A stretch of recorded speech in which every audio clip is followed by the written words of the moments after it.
If you've never changed your oil before, don't worry. In this video, I'm going to show you exactly how to do an oil change step by step in 5 minutes. This is one of the easiest ways to save money on car maintenance, and honestly, once you do it one time, you'll realize it's easier than you think. Before we start, there are a few things you'll need. First, obviously, the correct oil for your vehicle. You'll also need a new filter, a wrench with a socket that fits your drain plug, a new crush washer, and drain plug if needed, oil filter wrench, a funnel, either ramps or a jack with jack stands, but today we're using ramps because they're easier and safer in my opinion, a drain pan, and lastly, chalk blocks. And before you buy the oil filter, and the crush washer, make sure you check your owner's manual or search online for the exact parts you need so you don't buy the wrong items. Alright, step number 1. We need access under the car, and today we're using ramps, so slowly drive the car up and make sure everything is secure. Don't forget to put the chalk blocks behind your rear wheels just in case it rolls back for some reason. You can never be too safe. Alright, step number 2, we're going to drain the oil, but first I like to open the oil cap so that I can drain a lot faster. Next up, you're going to locate the drain plug, so go ahead and go under the car and locate the oil pan.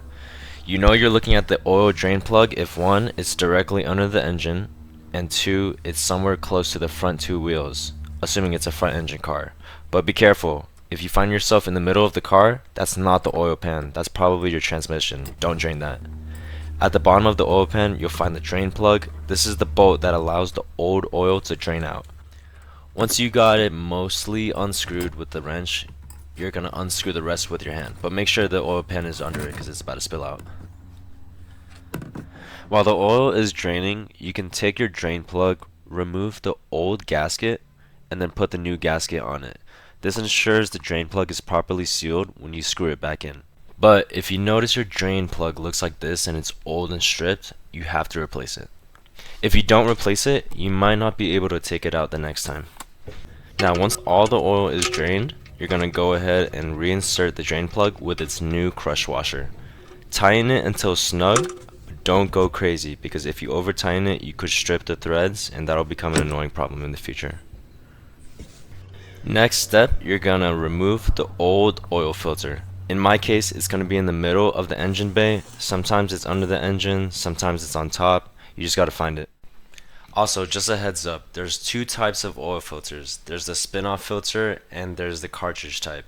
Mine's the spin-off, but if yours is the cartridge, it's the same exact process. You just have to replace the paper that's inside and the rubber gasket around the housing. Before you unscrew the filter, just be aware that oil is probably going to come out. So position the drain pan so that it can catch as much oil as it can. Depending how tight it is, you might be able to remove it with your hand, but in my case, I just have to use the tool. So go ahead and untie it as much as you can with the tool, and once it's loose enough, just reach in there with your hand and take it out.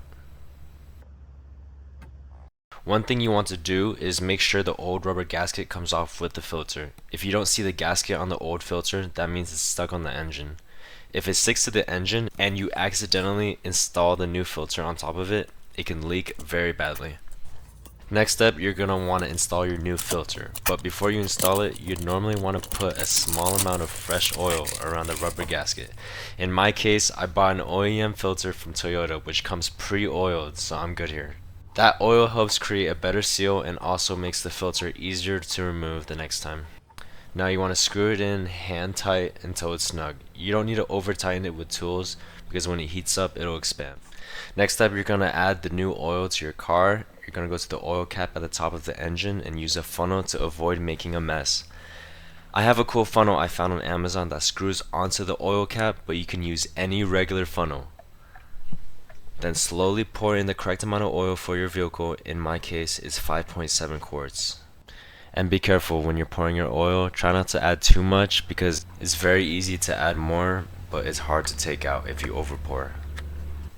Now the last step, you're going to check the oil level. So go ahead and take your car off the ramps to a flat parking surface. On every car there's a dipstick that tells you the oil level.